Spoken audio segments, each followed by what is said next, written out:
What would you say if I told you that Leatherface wasn't the real villain in the Texas Chainsaw Massacre? Stop!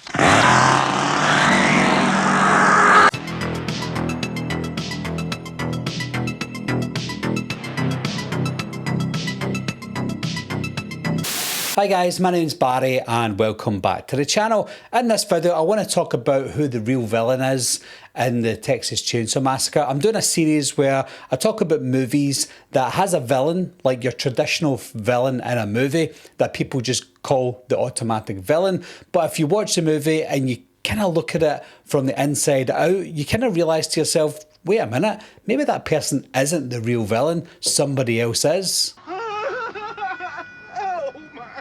So in this video, we're going to talk about Leatherface from the Texas Chainsaw Massacre. Not Leatherface from the whole entire series. I'm talking about Leatherface from the original 1974 Texas Chainsaw Massacre, because if you look at the one from the remake, you can see that this character really is a villain. Maybe he's not the main villain in the remake, but he certainly is a villain that can't really be redeemed. Whereas in the 1974 movie, there's something about it where you think to yourself, I kind of feel sorry for him. So who is Leatherface? Well, Leatherface is the family butcher, and he's physically terrifying, but he's mentally not there. He's simple, he's childlike, and he's very reactive. He doesn't seem clever, he doesn't seem calculating, he seems scared, and he also seems trapped in this world that only he knows about. He reacts violently when people comes into his house, especially people that he doesn't know. It's almost like he's there protecting his family because that's what his family tells him to do.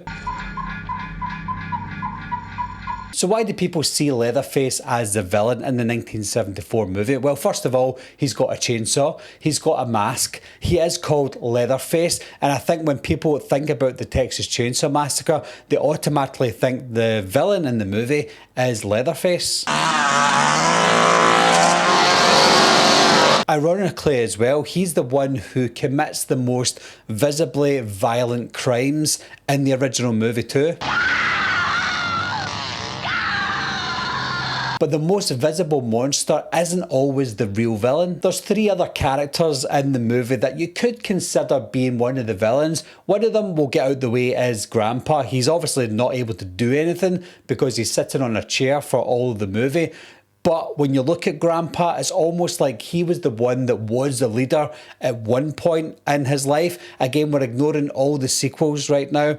But if we look at Grandpa, he's the one that you think, well, maybe he's the one that started it all. So maybe it could be his fault. Maybe he's the real villain. But because he doesn't really do anything in the movie, we can't really call him the real villain in the movie. He might be the original villain in the origin story, but there is no origin story here. So we can only put him down to being one of the villains. We've got the Hitchhiker. We don't know too much about him. We know that he's the brother of Leatherface in this movie. He doesn't have a name at this point either, I don't believe. I know his name's Nubbins, I think, but I think we find that out later on. But all we know is he's the brother of Leatherface. He's crazy. He seems to be just like Leatherface, only he's more with it. He does look simple and he does act simple as well, but at least he can socialise, well, kind of socialise with the outside world. It's a nice picture.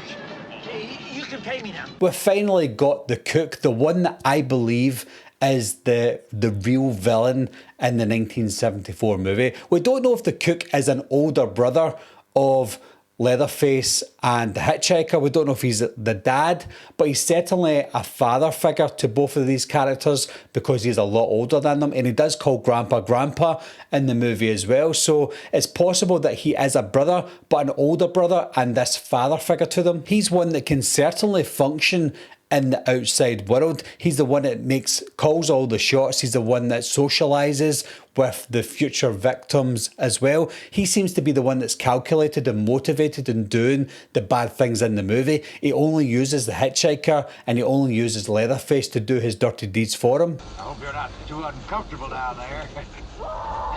I think if you take yourself back to 1974, the movie's called The Texas Chainsaw Massacre.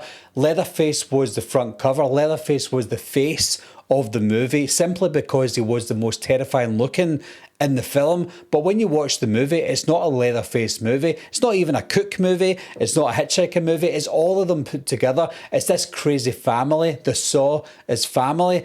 But Leatherface is only one part of that, and he is not the real villain. He's not the main villain in this movie. If you had to choose, or if I had to choose who the real villain is in this movie, it is the Cook, because he's the one that's calling the shots. He's telling the Hitchhiker what to do. He's telling Leatherface what to do.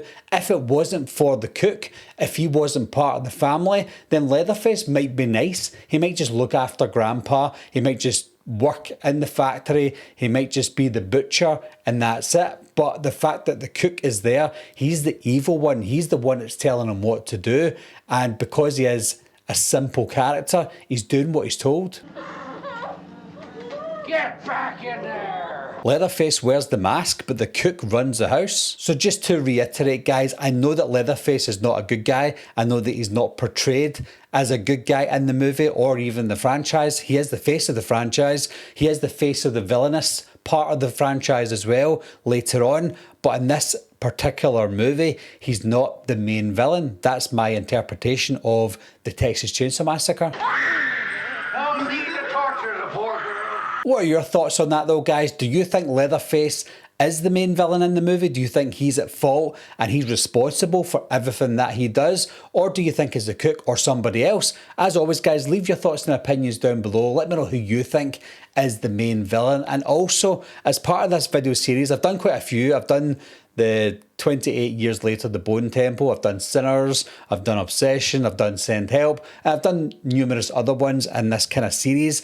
But is there any movies out there that you think, especially only horror movies, I should say, is there any horror movies out there where there's a villain and people say that's the villain, but you personally think they're not the villain? If that's the case, let me know down below of those movies as well, and I'll maybe cover those and I'll let you know if I agree with you or not. As always, guys, thanks a lot for watching. Thanks for subscribing, and I'll see you soon.